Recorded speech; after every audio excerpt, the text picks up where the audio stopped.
अस्सलामुअलैकुम रहमतुल्लाहि व बरकातहू। औज़ुबिल्लाहि मिनश्शैतानिर्रजीम बिस्मिल्लाहिर्रहमानिर्रहीम। आज आपके साथ एक बहुत ही अहम मौजू पर एक इंतहाई सेंसिटिव टॉपिक पे बात करना चाह रही हूँ। हम सबको अपनी औलादों की बड़ी फिक्र है, बच्चों की तालीम और तरबियत की हर वालिदैन को फिक्र होती है।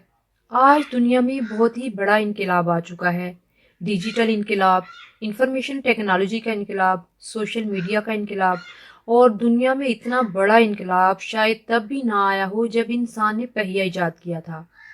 आज हमने अपने बच्चे के हाथ में पूरी दुनिया थमा दी हुई है। एक टच करने पे वो पूरी दुनिया से कनेक्ट हो जाता है और फिर वहां से वो अच्छी चीजें भी सीख सकता है और किसी बुरी राह में भी जा सकता है। तो ऐसे में वालिदैन को फिक्र होती है, परेशानी होती है। वो सोचते हैं, इसका हल तलाश करते हैं कि क्या किया जाए कि बच्चों को माशरे के बुरे असरात से बचाया जाए। तो ये कैसे हो सकता है कि नबी सल्लल्लाहु अलैहि वसल्लम के लाए हुए दीन में इस खौफनाक सूरत हाल का इलाज ना हो। अल्लाह ताला ने हमें दो बातें बता दी, दो टूल्स दे दिए, दो चीज़ें हमें बता दी। अगर हम उनको इख्तियार कर लेते हैं, अपने बच्चों को इख्तियार करवा लेते हैं, तो सूरत हाल इससे भी कहीं ज़्यादा खौफनाक क्यों ना हो जाए। हमारे बच्चे, हम इंशाल्लाह सीधी राह में ही रहेंगे। वो दो चीज़ें, वो दो बातें, वो दो टूल्स ये हैं। एक है नमाज और दूसरा कुरान। नमाज के बारे में अल्लाह ताला ने फरमाया, इन्नस्सलात तन्हा अनिल फहशाई वल मुनकर। बिलाशुबा नमाज बेहयाई और बुराई के कामों से रोकती है। तो नमाज में भी अल्लाह ताला ने ये सलाहियत रखी है कि वो बच्चों को निकाल लेती है हर किस्म की गंदगी से, हर किस्म के गुनाह से उनको दूर ले जाती है।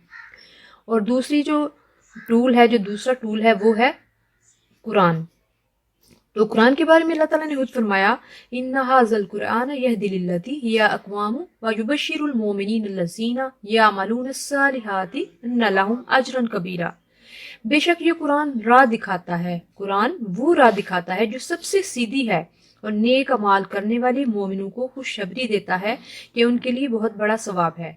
तो कुरान में भी अल्लाह ताला ने ये खूबी रख दी है, ये सिफ़त रखती है कि जो कुरान को पढ़ता है, उस पर अमल करता है, वो कभी भी बुरे रास्ते की तरफ नहीं जा सकता। वो हमेशा फलाह की तरफ जाएगा, कामयाबी की तरफ जाएगा, सीधे रास्ते पे ही रहेगा।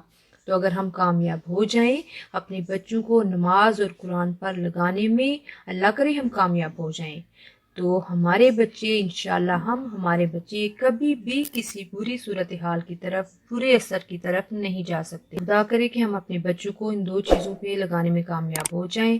अल्लाह ताला हम सबको अपनी जिम्मेदारियां पूरी करने की तौफीक दे। आमीन सुम्मा आमीन। जज़ाकल्लाह खैर। अस्सलामु अलैकुम रहमतुल्लाहि व बरकातहू।